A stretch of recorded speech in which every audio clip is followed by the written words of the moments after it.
Purasun. Assalamualaikum warahmatullahi wabarakatuh. Wilujeng patepang deui pamirsa sadayana dina channel Dongsun TV, channel Dongeng Sunda. Hatur nuhun nu satia manco dina channel ieu sareng anu nuju manco, mudah-mudahan dipaparinan kasehatan, dikambilkeun meuli rezekina sareng aya dina panangtayungan Allah Subhanahu wa taala. Amin ya Allah ya rabbal alamin. Dina waktu sayeuna sim kuring ganduh hiji carios anu judulna Ngaronda, karya Herdis.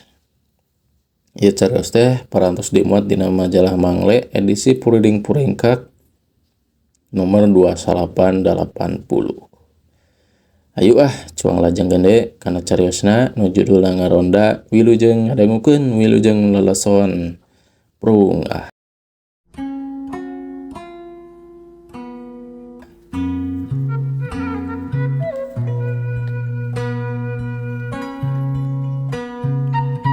Tadi beurang aya nu maot, binonoh warga di RT maot ngadadak. Ceuk salakina sabot keur hujan ngadon kukumbah ku cai hujan. Keur kitu ujug-ujug ngudupruk, barang disampeurkeun geus taya nyawaan. Jarang-jarang di ieu lembur aya nu maot bari teu geuring heula. Umur taya nu nyaho iraha lekasanana. Ongkoh eta awewe tara kabejakeun geuring sakainget kuring mah. Kumaha nya ke peuting, mending ngaronda atawa ulah? Tanya kuring ka pamajikan. Ulah kakang, make ngaronda sagala, naha teu sieun? Ceuk pamajikan bari ngabiri gidik. Kapikir ku akang ge, ngan lamun teu ngaronda bisa piomongan RT. Apal ieu RT jiga kumaha? RT ge ngamaklum ieu, kawas manehna ludeungeun bae ngaronda dina kaayaan tas aya nu tilar dunya. Ceuk pamajikan. Beki bingung lantaran nu kudu ngaronda teh limaan. Nu tiluan keur areuweuh di lembur, jadi kuring jeung dahlan anu kudu ngaronda. Biheung eta pemuda daek ngaronda dina kaayaan tas aya nu maot. Nya moal daekeun, borangan pisan dahlan mah piraku kudu nyorangan ngaronda bari nguriling lembur pikeun nyokotan duit perelek. Ari pos ronda teh pernahna baheula mah di deket dua imah. Ngan eta dua imah geus diraruag jeung dijual satu tas nu bogana marawat.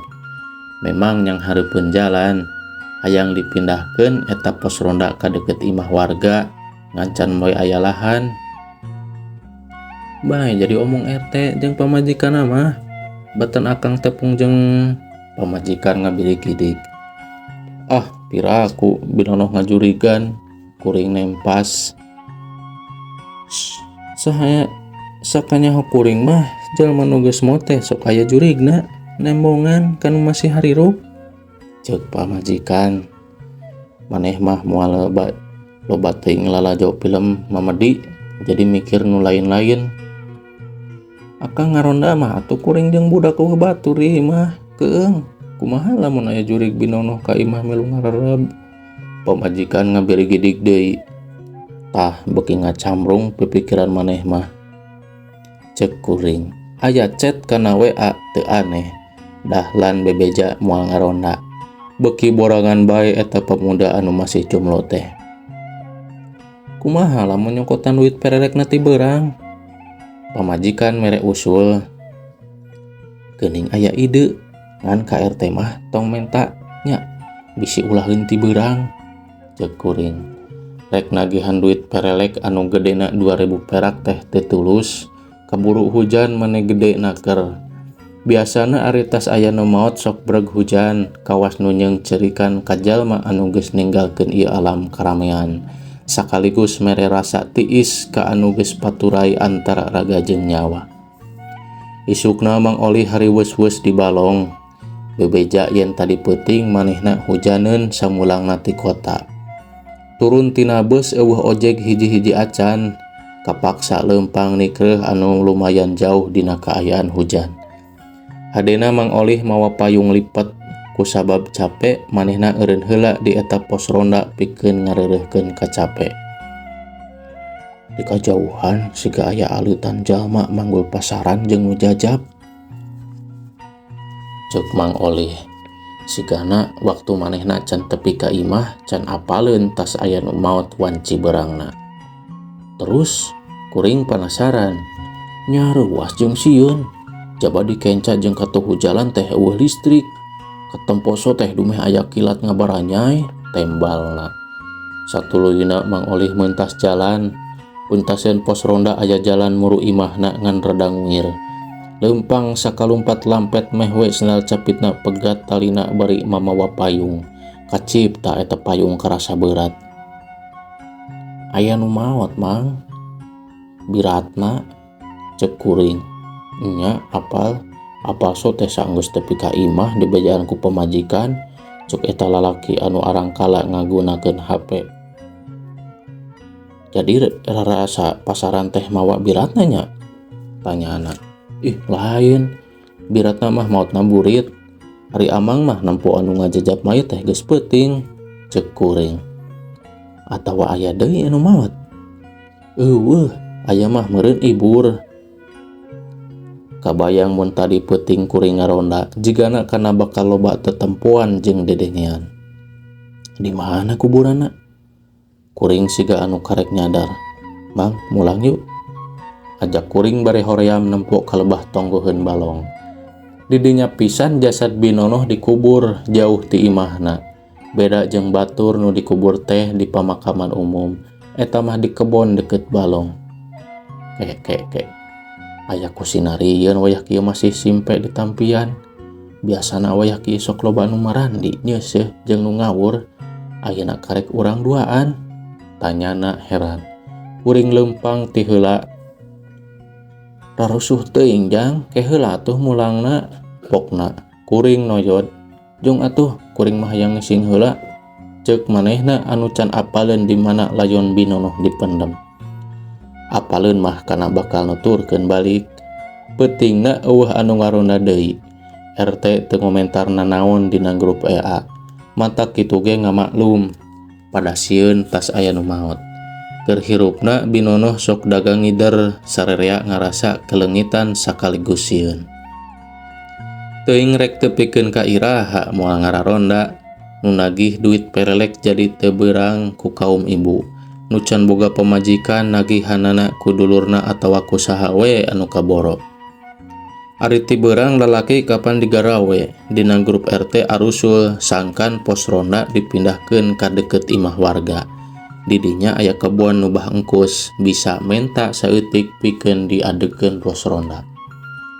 Ngan bah engkus dasar jalma pedit hese pisan rek mere lahan pikeun kapentingan umum teh.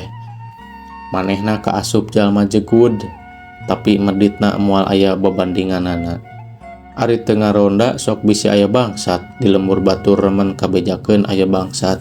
Kumaha lamun di ieu lembur oge aya nu kabangsatan. Kula warga Binonoh ngarasa keung satutasna Binonoh maot. Jigana rasa keung leuwih gede batan rasa sedih. Salakina jeung anak-anakna remen kawenehan nempo Binonoh di jero imah. Aya nu nempo keur sare di kamarna. Satutas maot Binonoh salakina jeung 3 anakna sarare di tengah imah ngalampar. Barayana eueuh anu daekeun ngarendong, tetanggana harianeun. Sejen waktuna nempo Binonoh aya di jero kamar mandi. Eta mah meureun tetempoan. Angger we ketang mata keung. Warga ti mimiti nyaritakeun pangalamanna masing-masing. Ngan kuring jeung pamajikan nu teu ngalaman hal nu pikasieun teh. Ulah bari nage kasieun mah aya. Cep Dudung kungsi manggihan Binonoh keur nyunyuhun dingkul eusi dagangan mapay-mapay jalan. Sejen deui ceumira kawenehan nempo Binonoh keur diuk di terlas imahna. Eta tetanggana teh kaluar ti imah waktu pareum listrik pikeun kiih ka kamar mandi anu misah ti imahna anu panggung. Tungtungna asup deui ka jero imah, ih di dapur maseuhan hawu. Ngadenge warga loba anu papanggih jeung Binonoh nu geus karingaran, kula wargana ngarasa teu geunah. Tapi memang kitu buktina. Maranehna ge remen dedengean jeung tetempoan nu araraneh jeung sieun di jero imah. Anakna anu bungsu mah yang pindah imah sagala. Ari pindah teh pindah ka mana? Ngan jigana eta beja anu ayar teh teu nepi ka ajengan uhamah. Duka mun apaleun ngan manehna can ngalaman hal anu aheng patali jeung binono. Duka deui mun nganggap naon anu kaalaman ku kulawarga jeung sawatara warga teh ukur halusinasi. Meh di saban tempat jalma-jalma teh sok boga rasa kasieun di mana aya nu maot. Sieun ngajung jurigan sakuduna mah sieun di mana urang maot teh can boga amal hade anu loba pikeun bawaeun ka alaman akhirat. Leuwih sieun ku jurig batan ku kabebenon Allah.